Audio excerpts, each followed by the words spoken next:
Muy bien, 8:38. Vamos a hablar de violencia escolar, juvenil, adolescente y tenemos una invitada, a Maritza Caicho, que es jefa del área de desarrollo social de la ONG Alternativa. ¿Qué tal? Bienvenida a TV Más Noticias. Bueno, la situación de nuestro país, aunque no difiere mucho de lo que es una tendencia mundial, sí. Pero sí, pues no se refleja la violencia en nuestras escuelas, ¿no? Así es.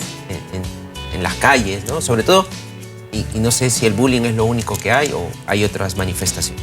Hay otras manifestaciones de violencia. Justamente, buenos días a Carolina. Yo soy de la ONG Alternativa, pero hemos estado trabajando durante 2 años con el apoyo del Fondo Italo-Peruano y otras 3 ONGs más, Fovida, Calandria y Acción y Desarrollo, en 60 escuelas en Lima Metropolitana, de cada una de las Limas.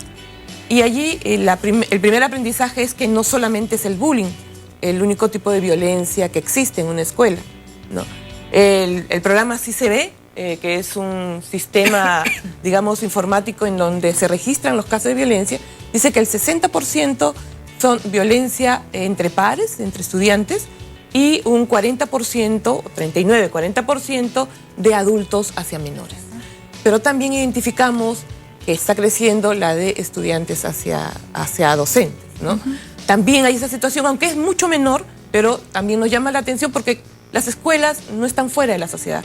Y hay un contexto que todos vemos cada día en las noticias de que existe un tipo de violencia en la sociedad y eso también se traslada a las escuelas. Ahora, esto, Maritza, se estudia a nivel estadístico, como bien comentabas, bueno, hay tanto porcentaje de agresión intraescolar o entre estudiantes, o también se ven los factores, porque por ejemplo uno cuando se pregunta, ¿no? Sobre todo esto que pasa del estudiante, ¿no? Transgredir las normas, no hacer caso a la autoridad, digamos, se busca cuál es el factor, por qué los estudiantes reaccionan de esta manera, por qué se están viendo cada vez más casos de ese tipo de violencia dentro de las escuelas.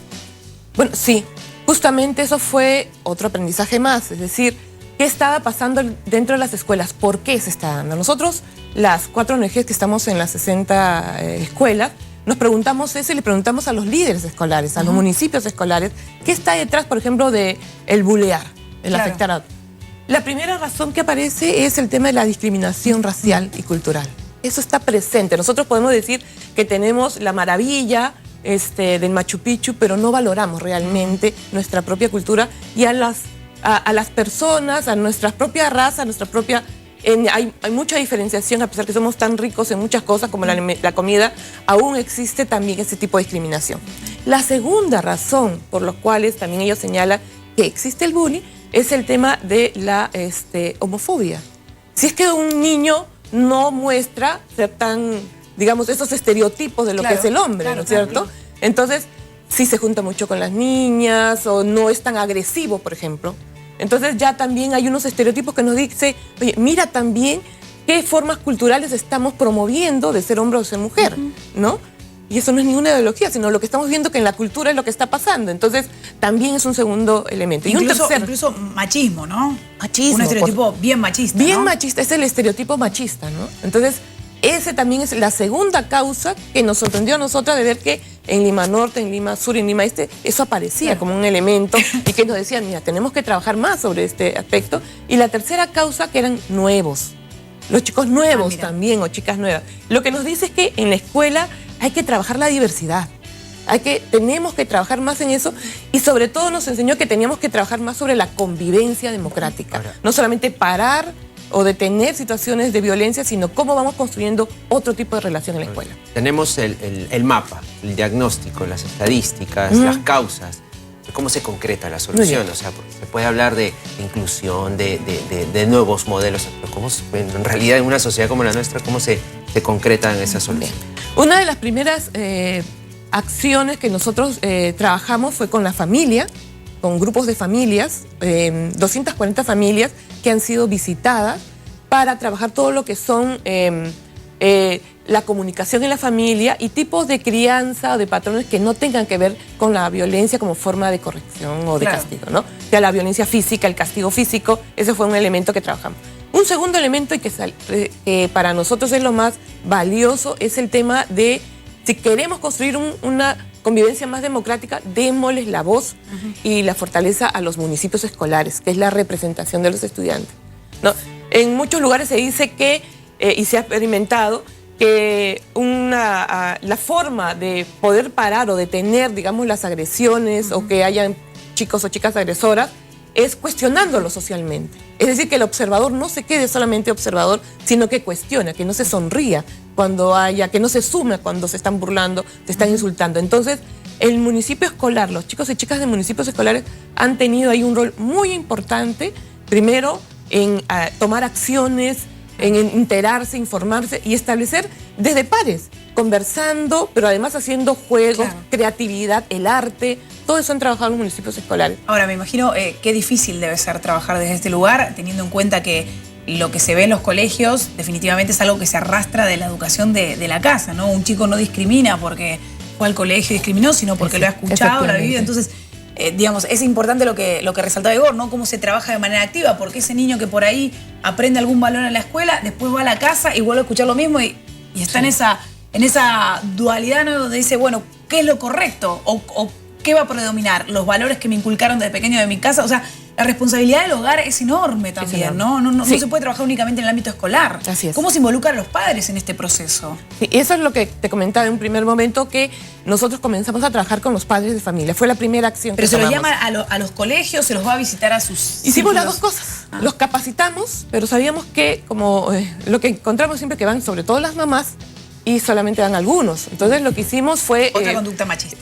Sí, efectivamente. Entonces lo que hicimos fue hablar con los colegios, con las direcciones, para ir a visitar a los hogares. Y visitamos 240 familias, 3 veces hemos visitado, porque para que establezcan compromisos. Y eso fue bien interesante porque primero es tener un espacio de escucha. Claro. Tener un espacio de diálogo, ¿no? Porque no se trata de aplicar la misma regla que aplicamos a nuestros hijos cuando estaban chiquitos, claro, que con un adolescente, porque nosotros trabajamos con escuelas secundarias. No es lo mismo decir tienes que hacer esto, sino aprender cómo dialogar con el hijo, cómo llegar, o la hija, cómo concertar.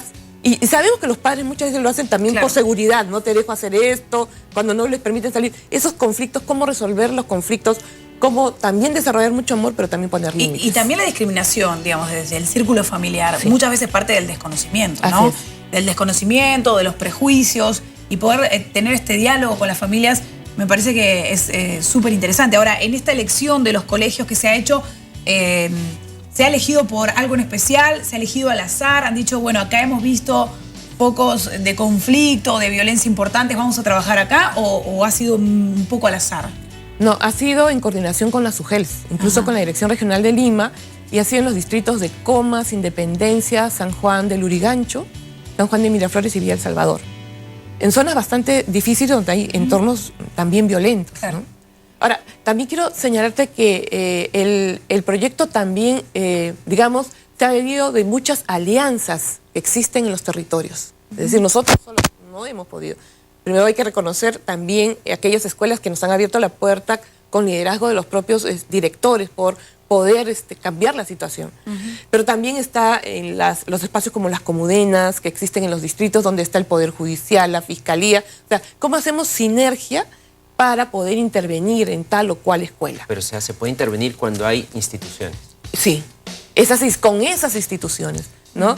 Incluso con la comisaría, con todos ellos haciendo campañas, no solamente para decir no a la violencia, sino para promover otro tipo de convivencia. Yo repito eso porque si no solamente se queda en la sanción, en lo punitivo, pero no en la otra dimensión. Y ahí está el otro componente del proyecto, que es trabajar con las escuelas, ¿no? Porque justamente uno de los temas que nos encontramos en diálogos con los docentes, que todos los años tienen que hacer su plan de convivencia, es bueno, este es un problema de la familia. Pero luego en el diálogo decíamos, pero acá hay un desafío pedagógico. Claro. ¿No? ¿Qué compromisos asumen? En los planes de convivencia es justamente poder establecer acciones que puedan, para poder conocer mejor a sus estudiantes, por lo menos eso es lo que llegamos con mucho, la necesidad de conocer a nuestros estudiantes. ¿Por qué un niño o una niña reacciona de esta manera? ¿Qué está pasando? ¿Qué hay detrás? Porque como digo, si no, luego se queda en que el problema es de ellos. Y por lo tanto solo necesitas un psicólogo, pero no estás revisando si tus normas de convivencia son las adecuadas. Exacto. Si efectivamente hay más problemas entre los docentes que tendrían que ponerse de acuerdo, para abordar un tema, ¿no? Donde ha tenido mayor éxito, digamos, esta situación de enfrentar el problema es cuando había una acción colegiada de las escuelas. No solamente es un tema del auxiliar, no solamente es un tema del tutor, sino que todos los docentes vamos a ponernos atentos a lo que pasa en nuestra aula, ¿no es cierto? Y también me parece importante que el docente ayuda mucho en la construcción de no solamente de valores, sino de la autoconfianza, ¿no? Sí. Y hay muchos que ante una situación de bullying, sobre todo niños, no se meten o agachan la cabeza precisamente porque falta construir ese aspecto de la personalidad, ¿no? En una sociedad que durante mucho tiempo ha estado acostumbrada, ¿no? Como a ceder, a agachar la cabeza. Es como que esa construcción puede el docente mucho participar, ¿no? A la autoconfianza, a valorarse.